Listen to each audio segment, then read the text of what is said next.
Ishan, let's do one more minute and then start. Okay.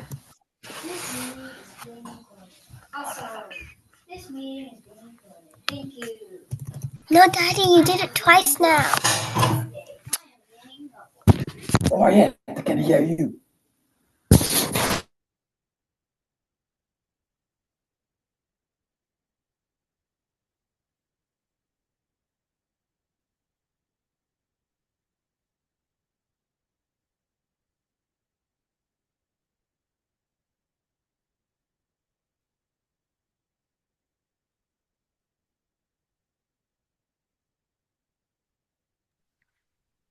Ishan, you can get started.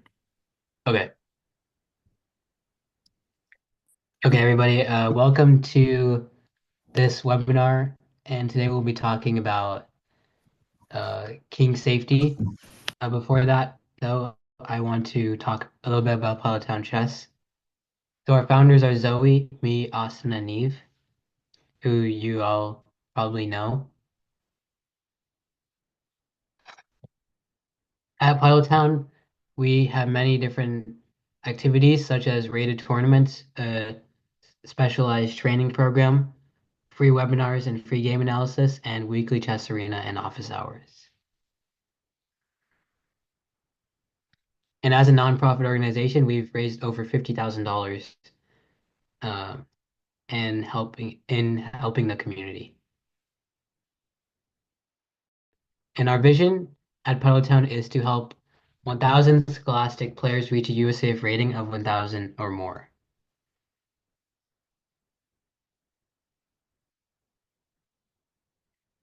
I'm a sophomore at Jesuit High School. I'm a sophomore at Jesuit High School, and I'm one of the co-founders of Puddletown Chess, and I also teach the level 3 training program. I've been playing chess since kindergarten, and I played in many local and national events. And I love to play in team tournaments as well.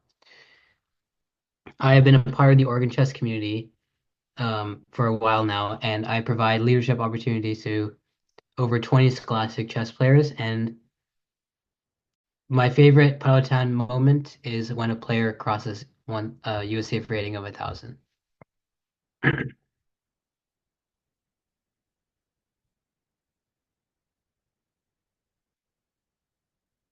So now we'll get started with the webinar.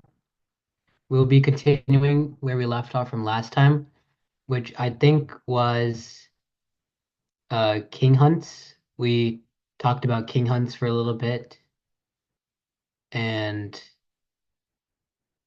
um, now today, the specific topics we'll talk about are opposite side castling, some examples from Kasparov, one of the best attackers uh, ever to play the game of chess, and if we have time, we'll get to the exposed king. Otherwise, we'll save that for next time. Um, okay, so now we can get started with opposite side castling, which is an important topic about king safety, and it's also one of the most common. Okay, so I will share my screen.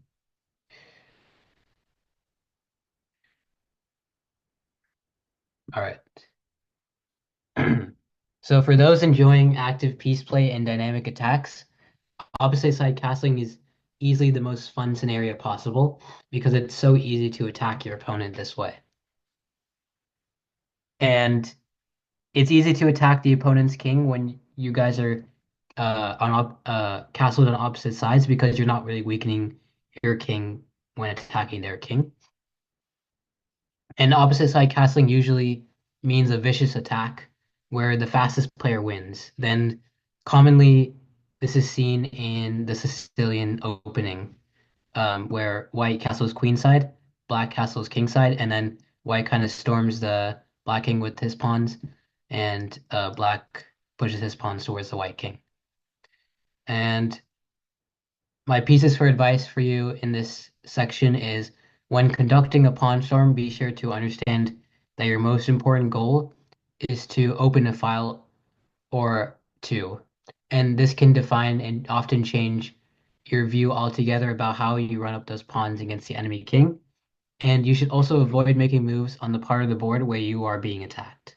So for example, if you're being attacked on this side of the board, say your king's on C1 and they started to push their pawns towards you, you don't want to make too many moves on this side, especially weakening pawn moves like pushing your pawns forward. You should focus on your own attack instead. And if there is no room for pawn storms and gameplay is more reliant on active piece play, then you shouldn't forget that dominating the center will almost always mean that you dominate the side where you want to attack to. So pretty much that means if you have control in the center, it's even easier to attack on the side of the board which you're trying to attack on. All right, so now let's look at an example of opposite side castling. So you don't need to pay attention too much to the opening if you want to, sure. But this came from the Queen's Gambit accepted variation. And this is the position. So white is already sacrificing two pawns, but is getting a lot of piece play. See, they get this nice pawn on e5. They get a tempo with bishop to g5, and then they capture back on d5. So now white is only down one pawn, but we can see that these pawns are kind of doubled. Also, white is clearly more active in this position. So black has to move his queen back to d8 to avoid knight c7 check, winning the rook. And then white wins back the other pawn. So now it's equal material. But obviously you can see here, you would prefer to play white because they have this nice knight on d5, this pushed pawn on e5, which is controlling a lot of important squares. This bishop is eyeing the f7 square, which is an important square in most games. And they're also ready to castle and get the rest of their pieces into the game. So here, black castles. Um, and now we have to think about what we should play here. So we can see there's kind of no defense around this king other than the pawns, f7, g7, and h7. So situations like this scream for a queenside castling for the following reasons.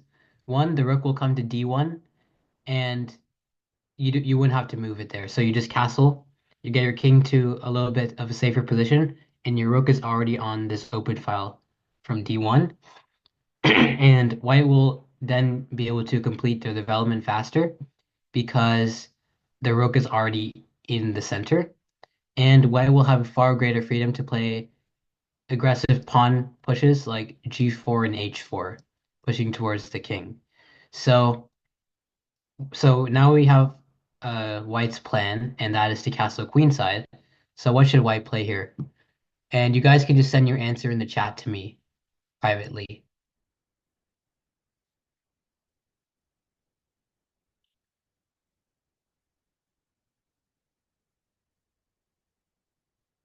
So you want to castle the queenside, so what move should you make here?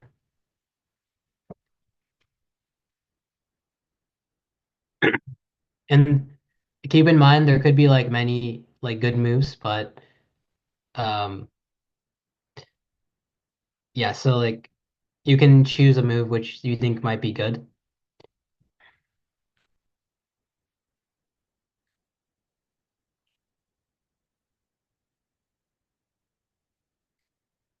But white played a move in the game which like has a reason behind it. Of course there are other good moves, but he chose the move that he played in the game for a specific reason. Kind of a simple reason if you think about it. But I'll give you guys like one more minute to send your answer to me in the chat.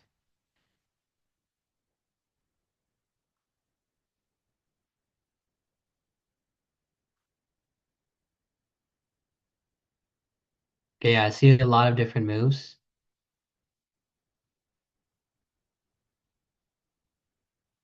Yeah, many different moves. Um, okay, I think only one person said the move that was playing the game. Jocelyn, do you want to tell us what you'd play here? I played Queen C2, because I was trying to be able to castle queenside and also attack the h7 pawn. Yeah, that makes sense. And yeah, that's correct. That was what was played in the game. And there's also another reason behind putting the queen on c2 instead of like moves like d3 or d2, which is what a lot of people said. A lot of people said d3, I saw. And they decided to put their queen on c2 because one, uh, it would kind of defend their king a little better on this c file, and also, so this is what Black played in the game, and after this, White castles queenside, and now you can see the rook is kind of on this open file attacking the queen. So whereas if we put our queen on d2 and castle next, our rook wouldn't really be like on this open file as effectively. So which is why they decided to go queen c2. But what's wrong with Mm. queen d3? Oh, well, queen e3 is like obviously fine, but it's just better to have this rook on like its own file, not being blocked by the queen. But it's blocked by the knight. Well, you could there are ideas of discovered attacks if you move this knight. But if there's a queen here, there wouldn't really be any ideas. So this rook is you can see this rook is lined up with the queen, which is why it's slightly better than putting the queen on d3. All right. So Black decided to grab this pawn on e5, so it opens up this rook, but there's actually no discovered checks immediately. So here White decides to play rook he1, putting the last piece in the center of the board. So now you can see this queen, both the rooks and the minor pieces are all very active here, where you can see all of Black's pieces are on the back rank. Uh, they're not really doing much. He's behind in development. So, and here Black decides to try and get caught up with development with the move knight bc6. And here White takes on e5. And by eliminating the well-placed Black pieces, White simplifies the position, where the better developed army will easily outmuscle its counterpart. So here, Black responds with the move knight takes e5. And now here's my next question for you guys. How would you continue in this position to make a threat? You just want to try and annoy Black as much as possible. So try to find a way to attack one of their pieces here.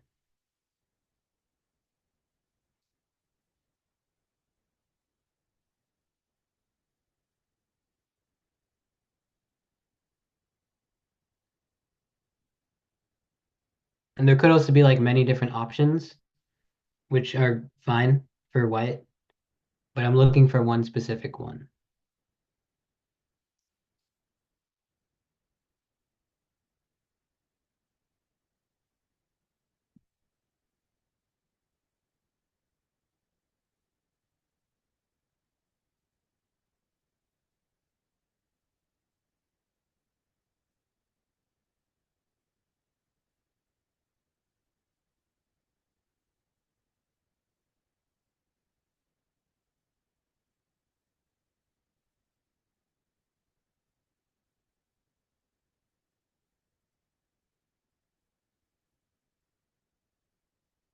Yeah, I'll give you guys one more minute to get your answer in.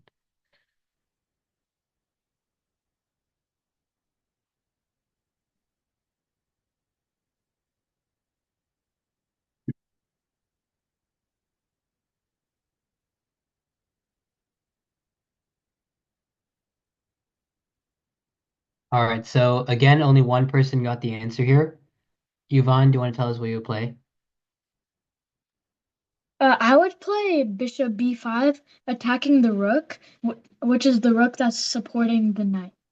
Yeah, that's correct, actually. And basically, you're just kind of avoiding this move knight takes c4, which is kind of trading your active bishop, and also attacking this rook at the same time. And I saw a lot of people say the move f4, but um, I think black can just trade pieces here and then uh, follow up with like bishop to e6, and there's not really anything here for black. I mean for white. Uh, because now this knight's pinned, you have to deal with that. If you capture here, then you're just getting pinned, so you do have to be a little careful here. And I think black is completely fine now. So you don't want to give up this bishop because it's doing a nice job on this diagonal, and it's just a good piece in general. So that's why white decided to go bishop b5 and maybe save f4 for later.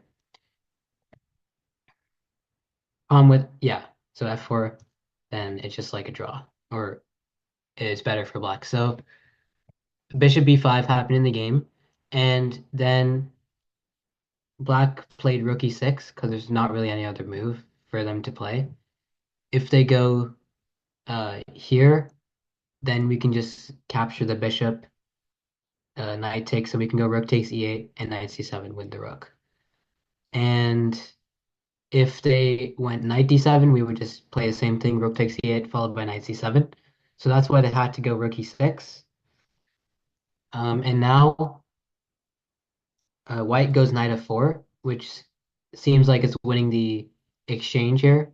And the exchange, if you don't know what it is, it's where you win a rook in exchange for a minor piece. So you're winning 2 points of material. So here we finally get the discovered attack. And here black plays a nice defensive resource, queen to f6. And the reason for this is that he's more than happy to sacrifice an exchange in order to complete his development and maybe be okay in the position. I saw better discover that attack. Here in this position, Yeah. What if okay. you move the knight to f6? You give it second, and whatever it does, you have to take it the knight, and then you take the queen. Not quite, because the queen can capture the knight. Uh. That's why discovered attacks don't really work here yet. But you can go knight f4. That's like the best discovered attack here. That'll win you material. But yeah, if knight f6 worked, we would have played it like earlier. But you saw white never really played it, so that means it wouldn't really work.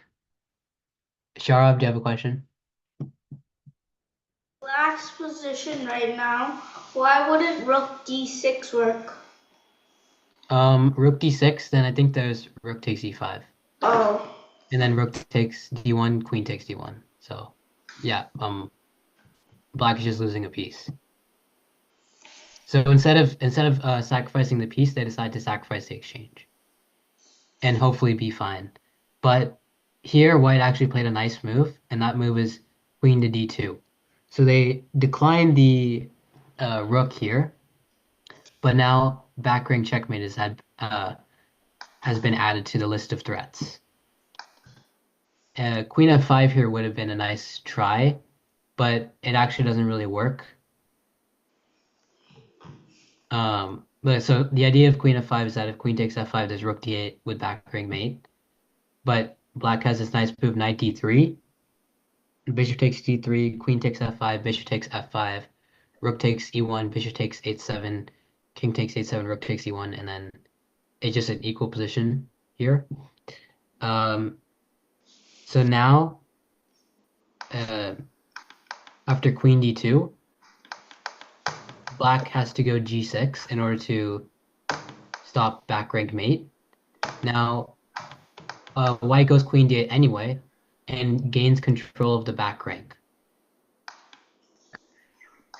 Now, instead of taking the queen here and just giving them full control of the back rank, black goes king g7.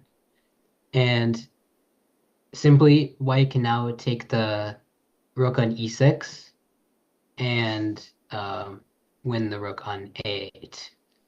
If they tried to go queen takes e6, then f4 just wins the knight.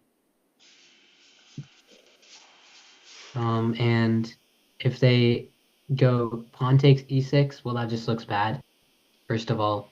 Then you can probably just trade queens and go rook d8 and pin this bishop here. So yeah, it's just completely winning for white. And then after bishop takes e6, queen takes a8, and then the rest was just easy for white to convert the big material advantage. So they just slowly decide to try and trade some pieces off. And then, yeah, and black resigned in this position because after king g5 or something, there's queen takes a5, and yeah, there's just nothing for black here. So what we saw in this game was it was kind of simple, but basically white just got a really good position out of the opening.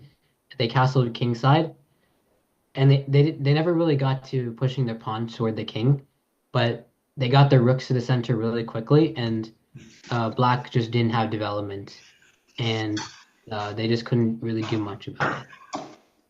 So they just slowly got outplayed, and then eventually they lost material. Then white never really rushed anything. They just improved their pieces slowly, and then when the time was right, they finally cashed in and won material, and then they won the game. So that was one example of opposite side castling. We'll look at another example now. Okay. So here we're playing from the black side, and this is a pretty standard opening. It seems weird though. You might have not seen this opening before, but this is what happened in the game. And then black castles queenside here. So now, since as we discussed before, their idea is to play forcing pawn moves like g5 and h5 and g4 and slowly push the pawns towards the king.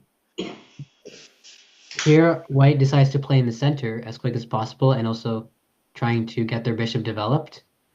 Black plays bishop g4, threatening to win the pawn on d4. White defends the pawn on d4 with a developing move bishop to e3. And then actually pawn takes e5 is a threat now, so black has to sidestep with queen to e6. After knight to c4, we have to take on d4, bishop takes d4, knight e7. So already it seems kind of bad for black, because it seems like white's minor pieces are more active and they have control in the center. But we'll see what happens later in the game, and black actually gains activity and ends up attacking the white king.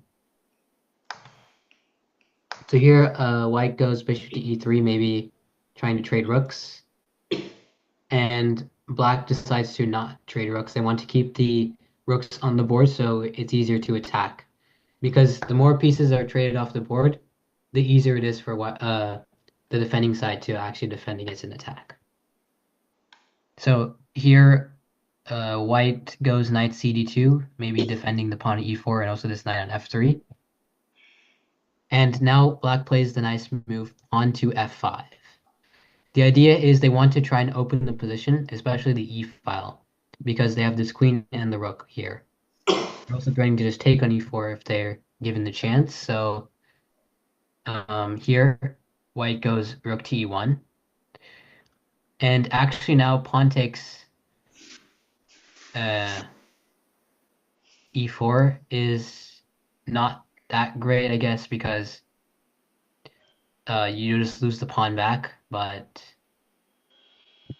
so instead of rook to e1, black decides to go knight g6, opening the file for the rook. And then now white captures on f5 because they were kind of being threatened. Black was threatening to play pawn takes e4 themselves, so then they take on f5, and now here's the first question for this game. How do we retake this pawn? With the bishop or the queen? And make sure you have like a reason behind which piece you're moving.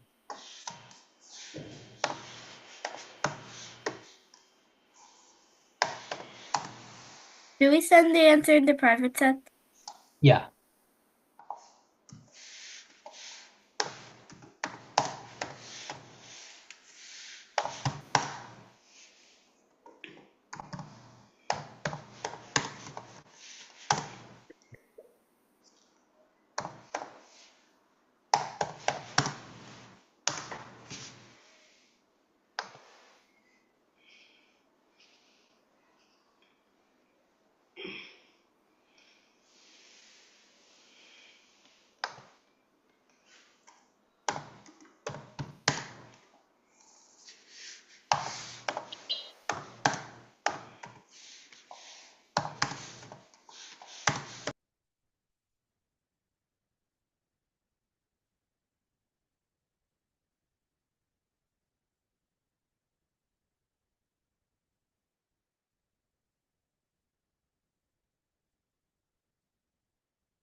I'll give you guys 30 more seconds to get an answer in.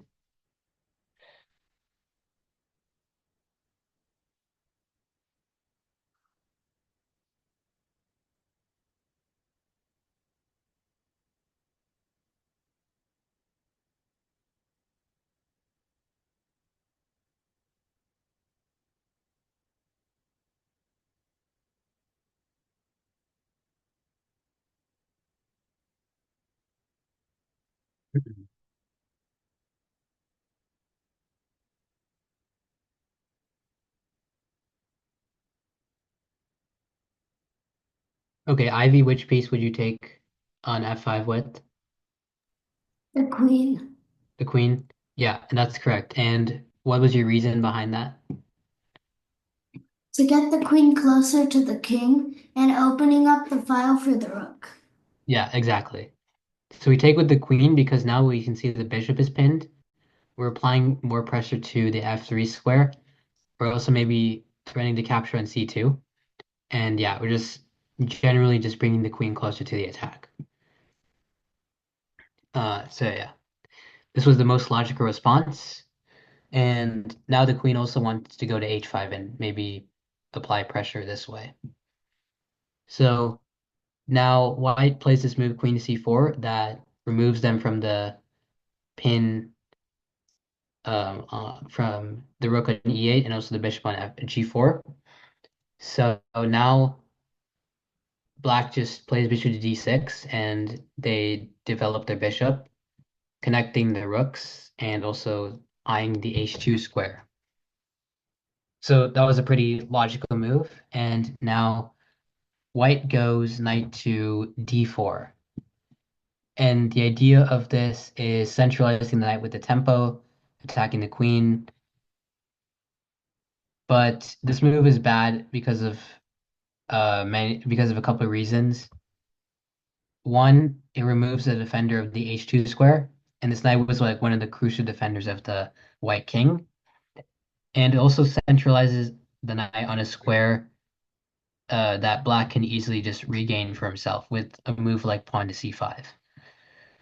So a better move would be for white to play h3, maybe stopping any ideas with the bishop capturing on h2, and also just attacking this bishop. So black would have to go bishop takes f3, knight takes f3, knight e5, and then knight d4. And something like this would happen in the game, but at least it's better than what happened in the actual game. Because black has less attackers on the white king now. So now let's look at what happened in the actual game. White goes knight d4, and then black decides to play queen h5. So now they're actually threatening to go queen takes h2, which leads to a mate. And then white basically thinks, well, they should defend it. So they go knight to f1, which is actually a mistake. And white decides to go knight f1 because it's really hard to get rid of this knight. It's hard to attack it with any piece. However, the black pieces are so active right here that covering h2 is not really going to help white. So how should black play here in this position? We want to try and attack pieces if possible. So how can we attack one of white's pieces here? Especially the more active ones.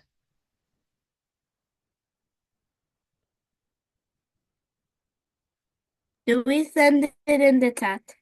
Yeah.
Sharanya, do you want to explain your answer?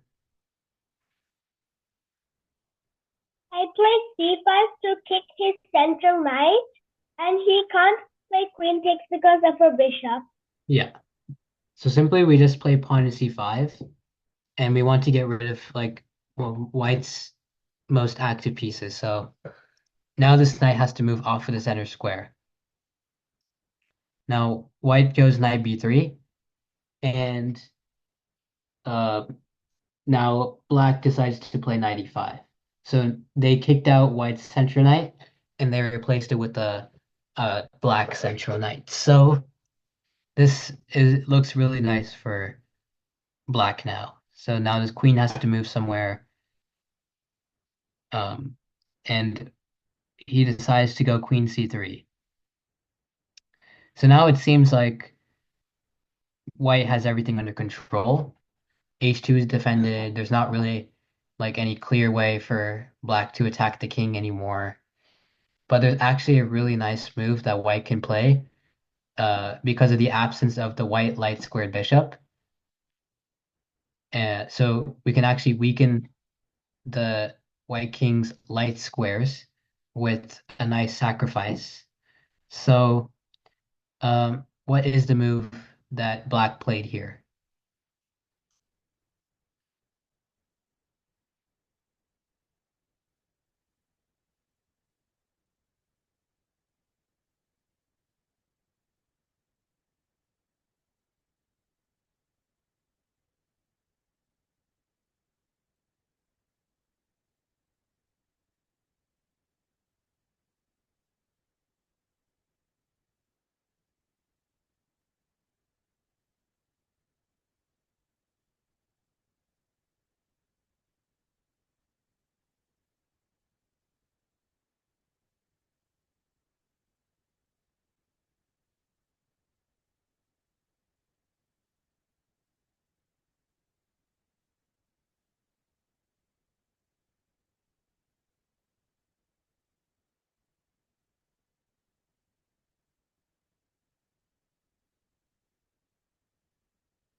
I'll give you guys 30 more seconds to get an answer in.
Axel, what would you play here?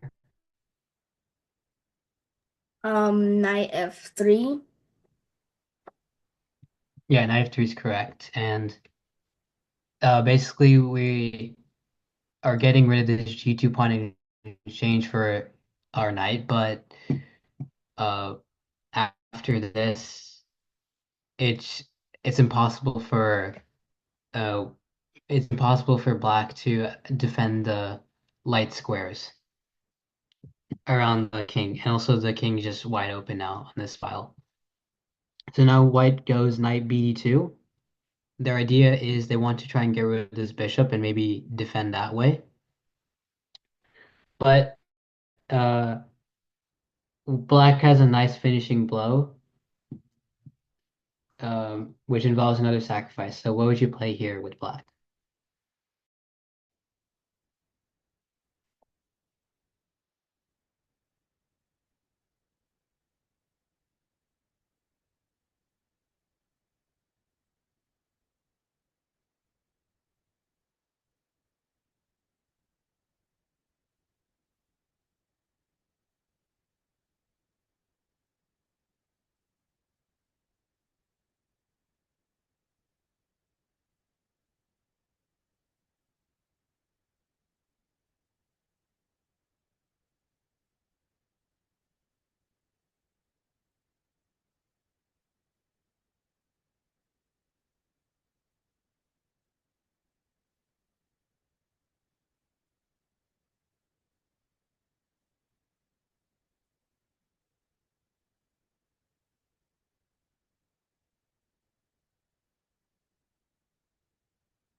After we finish with are we going to play at each other? Um, maybe if people want to, then I guess sure.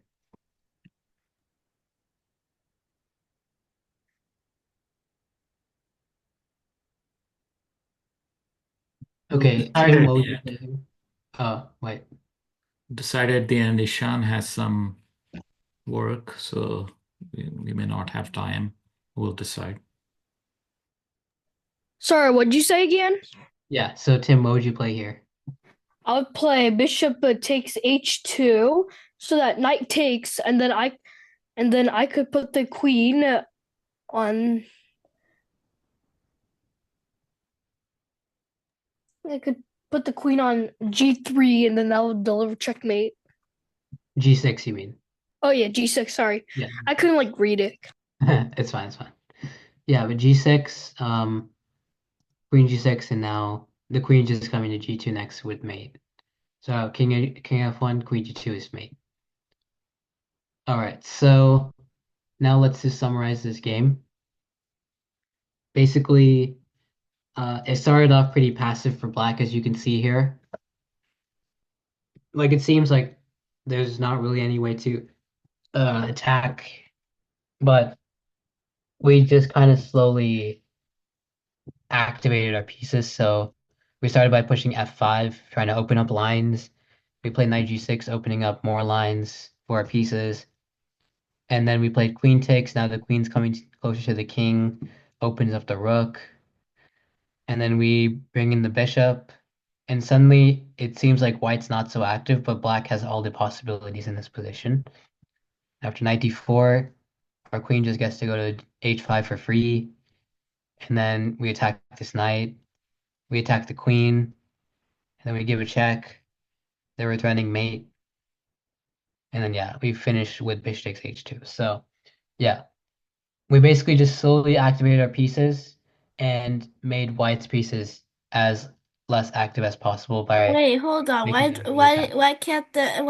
Why can't the knight just take the bishop? Because then, I mean, that's forced, but after this, queen g6 is just mate. But Bishop that's not g5. mate. The queen the king can block or just move to F1. Well, queen g2 would be mate. But what if it blocked with the bishop or not bishop? Well, those aren't protected, so you can just capture them.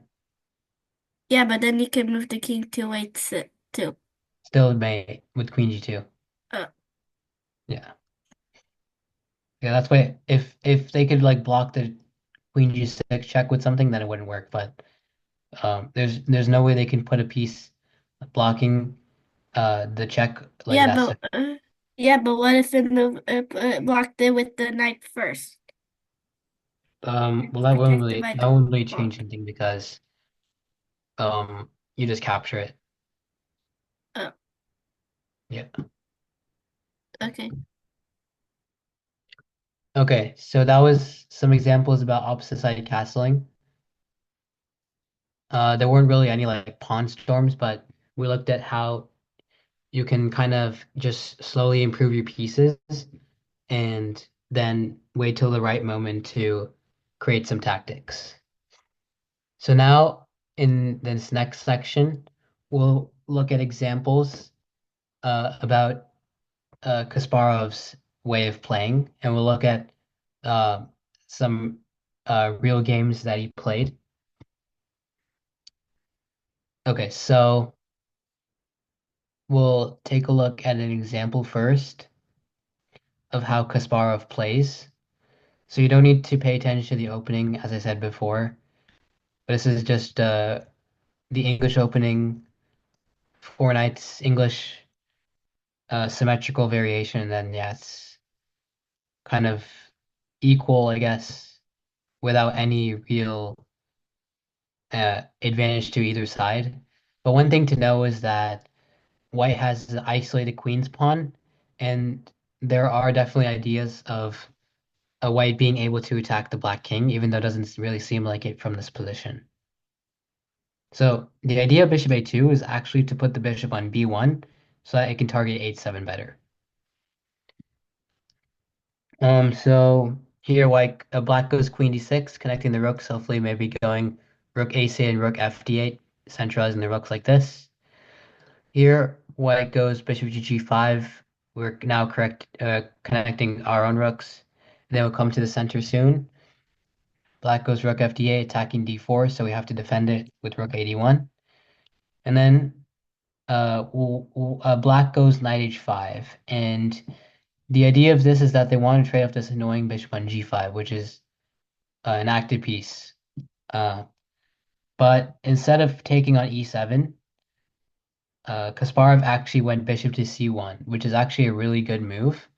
It seems like we're just undeveloping this piece, but it should be relatively fine because a rook is already on d1, so it wouldn't be blocked out. And by avoiding trades, we're keeping more possibilities of attack open. So here, black goes knight f4, hopefully making us trade like this, and then black is just probably better here because I have an active queen, and they also have this. They always have attacks on the d4 square. But here we go knight queen e4 instead, and that attacks the knight on f4. The knight has to go back. There's no discovered attacks yet because we were threatening to capture the knight with our queen. So black plays knight to g6, and now we develop our rook to e1. And now basically we kind of have all of our pieces developed except for this bishop, I guess, but that doesn't really count. Then black goes bishop to f8, getting off of any d5 ideas, and their bishop being hanging on e7. And white goes queen e2, getting off of any discovered attacks from this bishop on b7. Black brings his other rook to the game with rook ac8. And now we go pawn to d5. And another idea with queen e2 is that we want to go pawn d5 because if we went pawn d5 here, we would just allow a move like knight e7 and then this pawn would be pretty weak. So we play queen e2 first, and now we want to play d5 next. So we play d5 here, and after e takes d5, knight takes d5, and now again we can see there could be some discovered attack ideas. With the if we can capture maybe on b6, winning a pawn.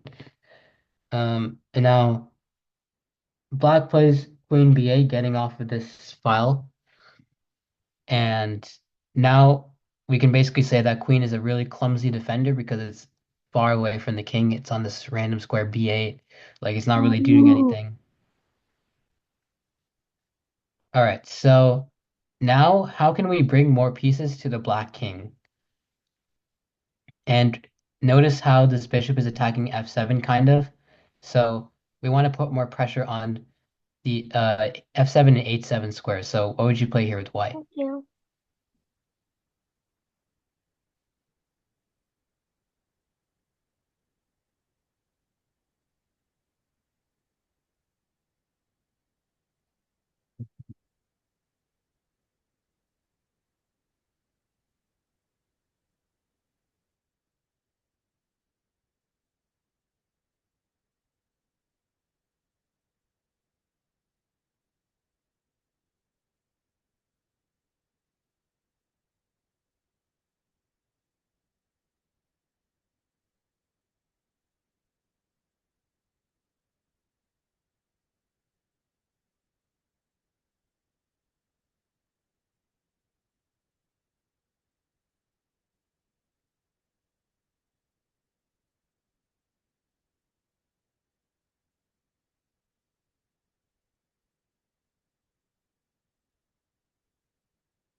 Okay, 30 more seconds to get an answer in.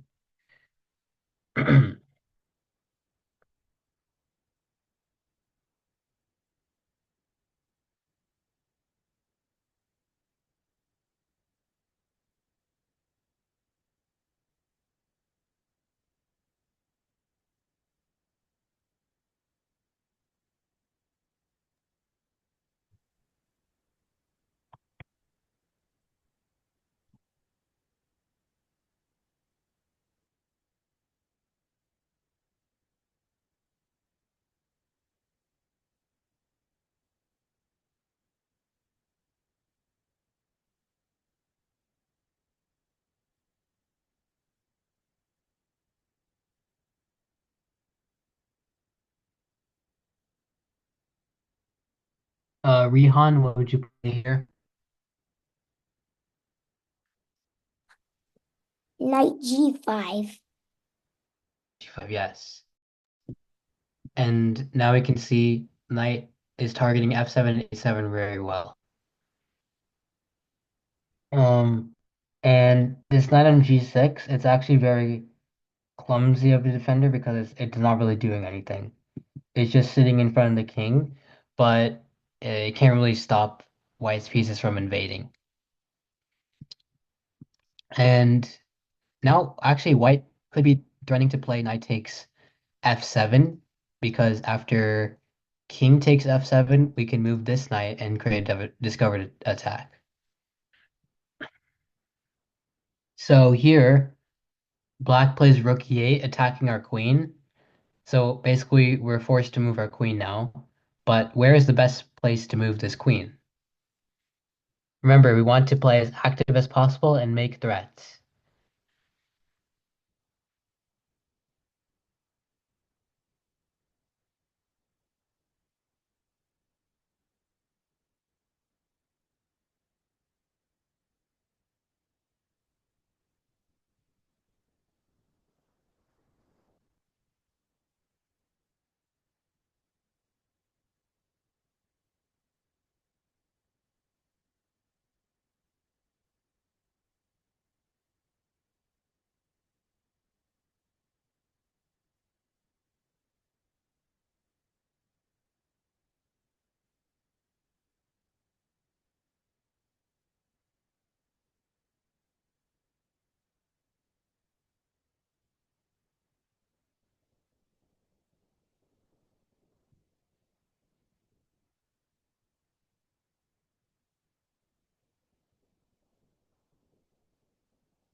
How many minutes do we have left to answer?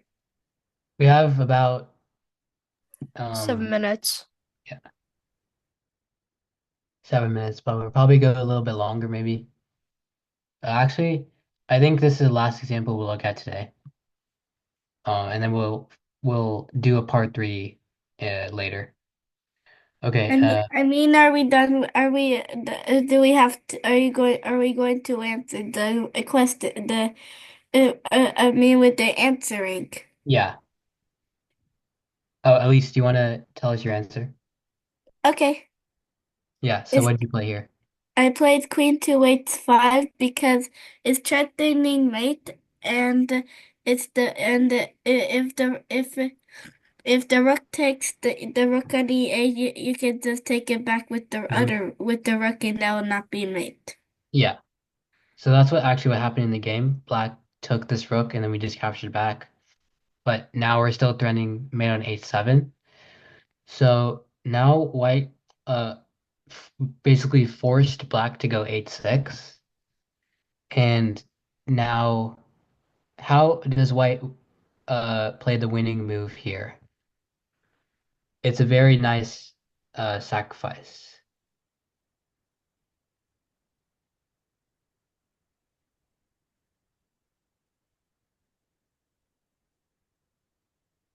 Actually, there are like many different winning moves, but there's one like really good move that is forced mate in 3.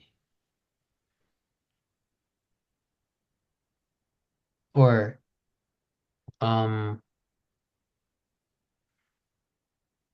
maybe like baited 4.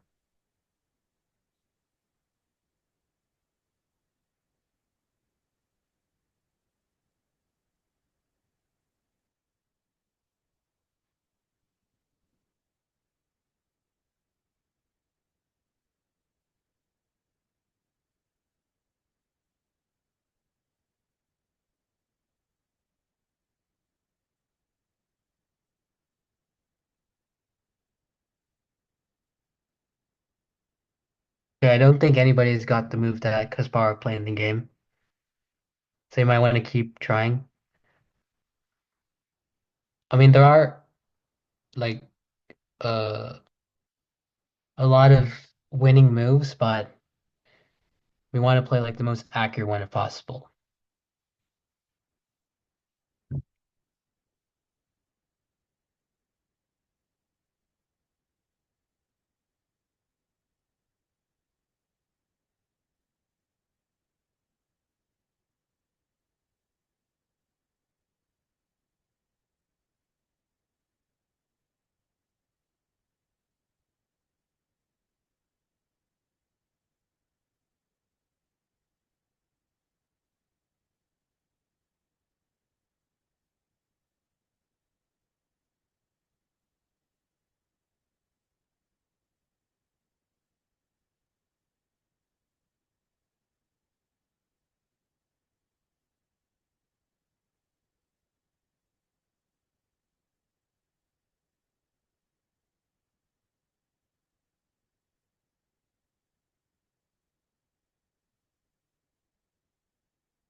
All right, still, I don't think anybody's got the move.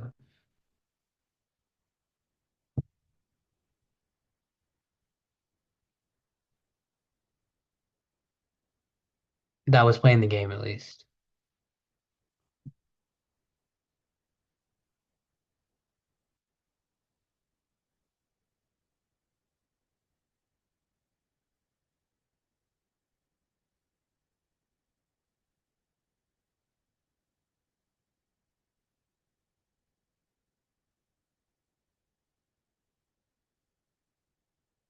Mhm. Okay. Um, Still, I don't see anybody who got it. But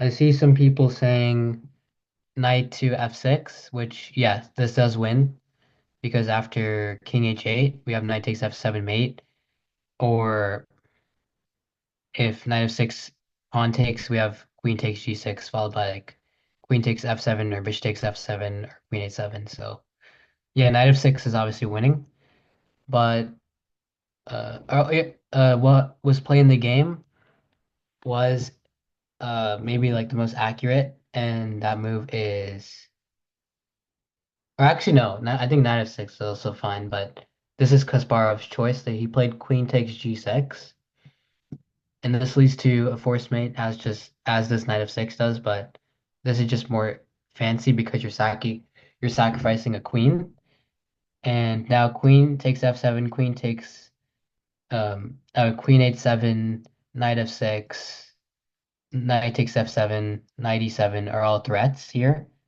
So here, black just resigned, but if they capture the queen, we have two ways of giving checkmate in two. Actually, three ways actually.